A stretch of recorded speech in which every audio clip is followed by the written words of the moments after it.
ಈ ನಿಟ್ಟಿನಲ್ಲಿ ಈಗ ಕೇಂದ್ರ ಸಚಿವೆ ಶೋಭಾ ಕರಂದ್ಲಾಜೆ ಅವರು ಮಾತನಾಡಿದ್ದಾರೆ. ಏನ್ ಹೇಳಿದ್ದಾರೆ? ಕಾಂಗ್ರೆಸ್ ಈ ರೀತಿ ಮುಗಿಬೀಳುತ್ತಾ ಇದ್ದಂತೆ ಈಗ ಬೆಂಗಳೂರಲ್ಲಿ ಕೇಂದ್ರ ಸಚಿವೆ ಶೋಭಾ ಕರಂದ್ಲಾಜೆ ಅವರು ಪ್ರತಿಕ್ರಿಯೆಯನ್ನ ಕೊಟ್ಟಿದ್ದಾರೆ. ಇದರ ಬಗ್ಗೆ ತನಿಖೆ ನಡೆಯಲಿ, ಅವರವರ ವ್ಯವಹಾರ ಅವರವರದ್ದು, ತನಿಖೆ ಆಗದೆ ಯಾವುದೇ ಕೋರ್ಟ್ ಶಿಕ್ಷೆ ಕೊಡಲ್ಲ. ಅದಾನಿ ಮೋದಿ ಫ್ರೆಂಡ್ ಎಂಬ ಸಿದ್ದರಾಮಯ್ಯನವರ ಟೀಕೆ ವಿಚಾರ ಏನಿದೆ, ಸಿದ್ದರಾಮಯ್ಯನವರ ಸ್ನೇಹಿತರು ಸಹ ಇಂಥವರಿದ್ದಾರಲ್ವಾ, ಅವರೆಲ್ಲರನ್ನು ತನಿಖೆ ಮಾಡಿಸಲಿ ಅಂತ ಆಗ್ರಹಿಸಿದ್ದಾರೆ ಶೋಭಾ ಕರಂದ್ಲಾಜೆ ಅವರು.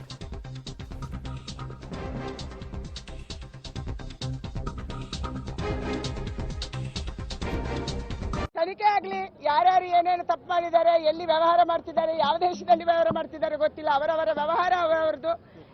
ಆ ದೇಶದಲ್ಲಿ ಅವರು ತಪ್ಪು ಮಾಡಿದ್ರೆ ಅದಕ್ಕೆ ತನಿಖೆ ಆಗುತ್ತೆ. ತನಿಖೆ ಆಗದೆ ಯಾವುದೇ ಕೋರ್ಟ್ ಶಿಕ್ಷೆ ಕೊಡಲ್ಲ. ತನಿಖೆ ಆಗಲಿ, ಯಾರ್ಯಾರು ಏನೇನು ತಪ್ಪು ಮಾಡಿದ್ದಾರೆ, ಎಲ್ಲಿ ವ್ಯವಹಾರ ಮಾಡ್ತಿದ್ದಾರೆ, ಯಾವ ದೇಶದಲ್ಲಿ ವ್ಯವಹಾರ ಮಾಡ್ತಿದ್ದಾರೆ ಗೊತ್ತಿಲ್ಲ, ಅವರವರ ವ್ಯವಹಾರ ಅವರವರದು. ಆ ದೇಶದಲ್ಲಿ ಅವರು ತಪ್ಪು ಮಾಡಿದ್ರೆ ಅದಕ್ಕೆ ತನಿಖೆ ಆಗುತ್ತೆ. ತನಿಖೆ ಆಗದೆ ಯಾವುದೇ ಕೋರ್ಟ್ ಶಿಕ್ಷೆ ಕೊಡಲ್ಲ. ತನಿಖೆ ಆಗಲಿ.